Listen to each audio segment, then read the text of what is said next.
আসসালামু আলাইকুম ইব্রাহিম, সবাই কেমন আছেন? আশা করি যে যেখানে আছেন ভালো আছেন, সুস্থ আছেন। আলহামদুলিল্লাহ আমরা ভালো আছি।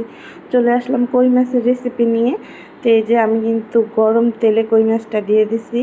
তো আজকে কিন্তু কই মাছের ঝোল রান্না করব টমেটো দিয়ে। তো আগে আমি মাছটা ভালোভাবে পরিষ্কার করে ধুয়ে নিছি।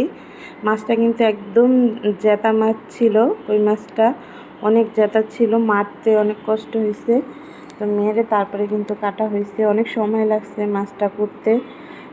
তো এখন আমি মাছটা ভেজে নিতেছি খুব সুন্দরভাবে। মাছটা কেচে নেওয়া হয়েছে যাতে মশলাটা মাছের ভিতরে ঢুকে, এই কারণে ভালোভাবে কেচে নিছে।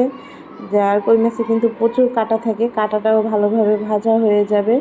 এইভাবে যদি মাছ কাটে তাহলে কিন্তু মাছটা অনেক মজা লাগে, স্বাদটা আর কাটাও বেশি থাকে না। তো এই যে আমি এক সাইড কিন্তু ভাজা হয়ে গেছে, এখন আরেক সাইডও ভাজা হয়ে গেছে। এর আগে কিন্তু আরেক তাওয়া ভেজে নিছিলাম, মানে অনেকগুলো মাছ ছিল, মোট 13 পিস মাছ ভেজে নিছি।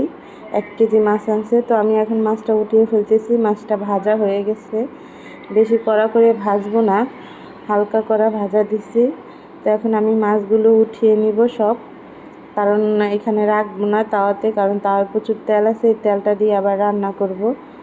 তো আমি এখন পাত্র বসায় দিছি রান্নার জন্য, যে অবশিষ্ট তেলটা ছিল ওইটা দিয়ে দিছি। এখন এক্সট্রা আবার তেল দিতেছি, কারণ মাছ রান্না করতে একটু তেল লাগবে।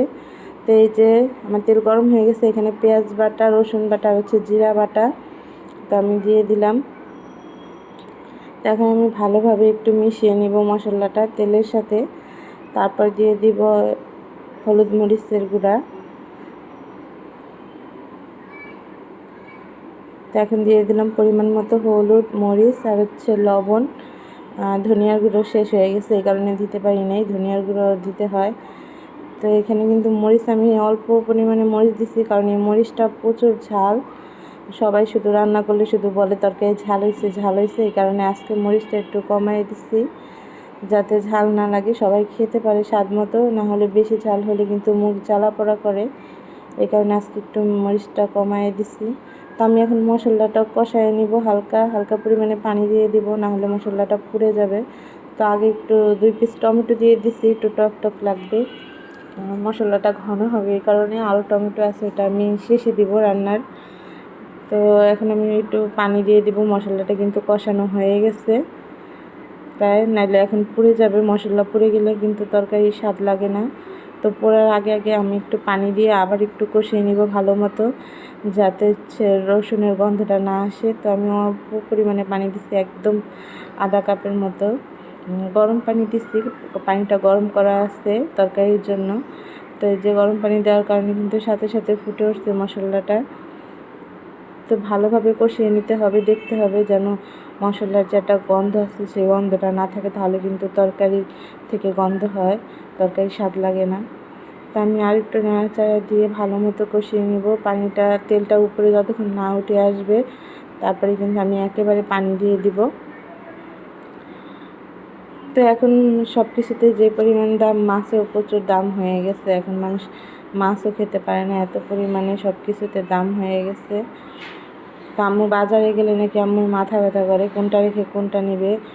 সবাই এইটা খায় এটা খায় না, মানে আমরা অনেকেই অনেক মাছ খাই না, তো এই কারণে যে বাজার করে তার সমস্যা হয়ে যায়।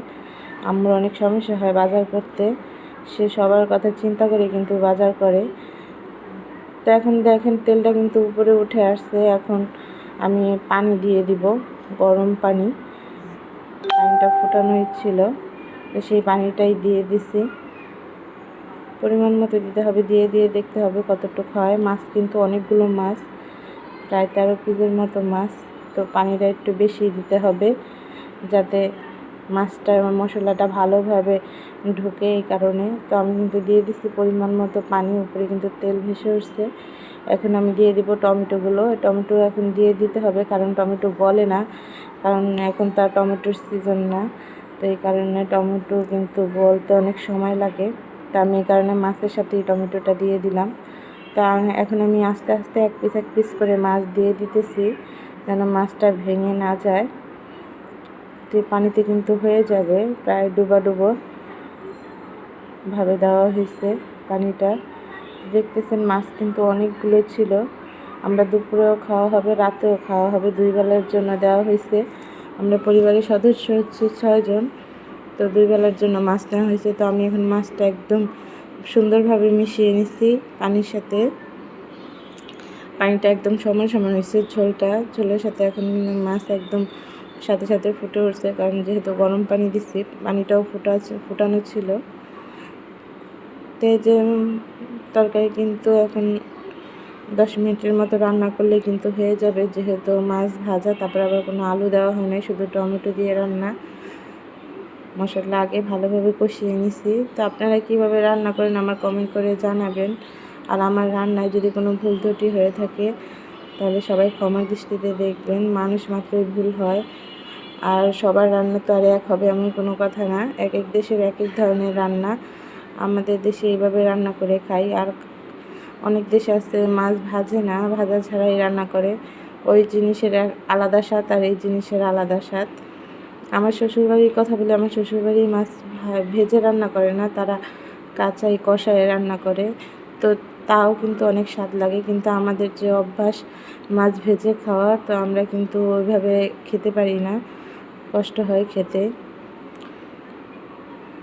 তো আমার মাছটা প্রায় হয়ে গেছে, এখন আমি জালটা নিভিয়ে দিব। মাছটার সাথে ঝোলটা মাখা মাখা হয়ে গেছে, হালকা ঝোল রাখতে হবে। তো এই যে মাছটা কিন্তু আরও ঝোল কমে যাবে, ঝোলটা কিন্তু অনেক ঘন হয়েছে। দেখেন টমেটো কিন্তু এখনও ভালো মতো গলে নাই। তো এই যে আমি ভাত নিচ্ছি খাওয়ার জন্য কই মাছ দিয়ে। সবাই আমার ভিডিওটা পুরোটা দেখবেন, ভালো লাগলে আমার চ্যানেলটা সাবস্ক্রাইব করে দিবেন। যদি ভুল ত্রুটি হয়ে থাকে ক্ষমার দৃষ্টিতে দেখবেন। যে যেখানে থাকবেন ভালো থাকবেন, সুস্থ থাকবেন, আমাদের জন্য দোয়া করবেন। আসসালামু আলাইকুম।